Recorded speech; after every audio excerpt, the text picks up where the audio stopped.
Take your taste buds on a culinary adventure with this authentic Indian delight, vegetable biryani. Welcome to my kitchen, the heart of the home with me, Neris. Let's begin. So I am using 4 cups of basmati rice and I am boiling my biryani dhall and basmati rice together. On the back plate, I am going to be boiling my vegetables. I have some green beans, some Gadhra beans and some double beans. I'm also going to be adding some peas to this. A veg biryani is not a veg biryani without the double beans and the Gadhra beans. I'm just adding some turmeric and some salt to my rice.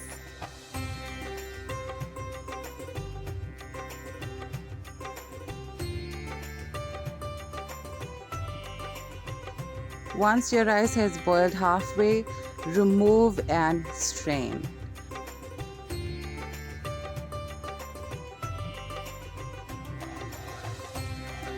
Let's fry the potatoes. I have marinated the potatoes in some turmeric powder and salt. So we just want to fry the potatoes till golden brown. This is just to give the potatoes a nice firm texture so they do not break in the biryani. I'm following with a braise for the biryani. All this takes is a little bit of oil, some butter and onions. We just want to let the onions brown. In a separate pot, I've added in some oil. I'm going in with 1 large diced onion, followed by my whole spices, some bay leaf, cinnamon stick, cardamom and clove. We just want to give everything a good mix. And now I'm going in with my ground spices. I've got some dhania powder, jeera powder, fennel powder, chilli powder and turmeric powder, a tablespoon of each and 2 tablespoons of ginger and garlic paste. We just want to give everything a good mix. I've got some curry leaf, some fresh thyme and 2 diced tomatoes.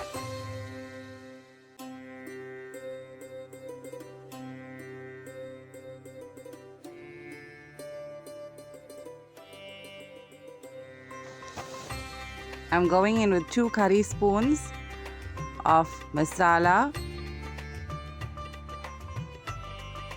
I'm just going to add a little bit of water to loosen up the spices.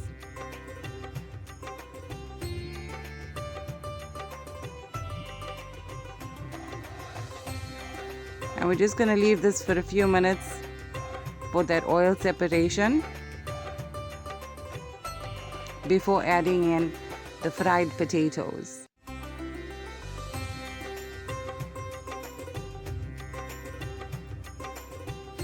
You want to mix everything to make sure that all of that gravy gets all over the potato. We just want to make sure that the potato is nicely coated in that gravy.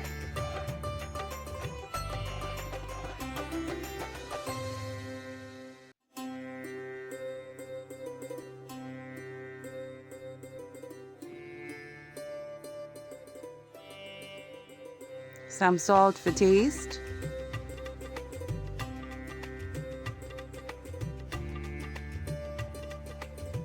I'm going in with my mixed veg. So like I said earlier, I have green beans, Gadhra beans, double beans and peas.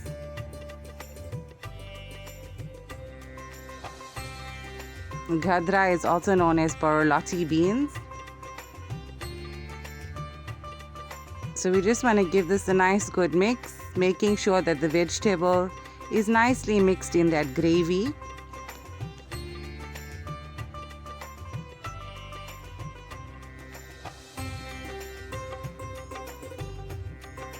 You can use mixed veg. I'm not a fan of using the frozen veg. I like fresh vegetables in a biryani. And sometimes I like to add some carrots to this. But my biryani must have the Gadhra and the dabla.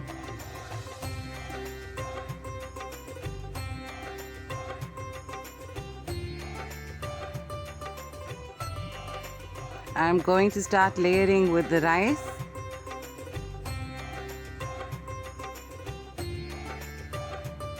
The biryani vegetables, it did not take very long to cook because I have boiled it and I did fry the potatoes. Now, earlier on I did tell you that you boil the rice halfway. So we are going to be layering now at this point, and then I will proceed to put this in the oven for a further 20 minutes. This is the braise that I had made earlier. We're just going to garnish the rice with this oil and onion braise. You can see that the onions are a nice golden color and they're nice and caramelized.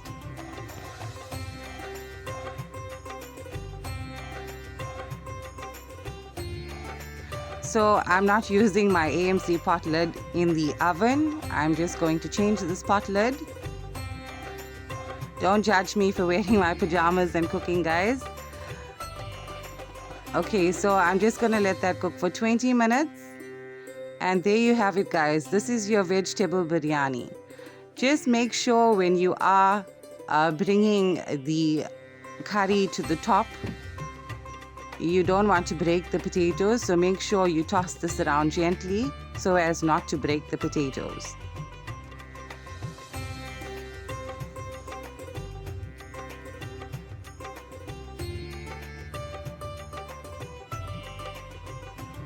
The biryani has come together nicely. And it smells absolutely divine. I can't wait to dig into this biryani.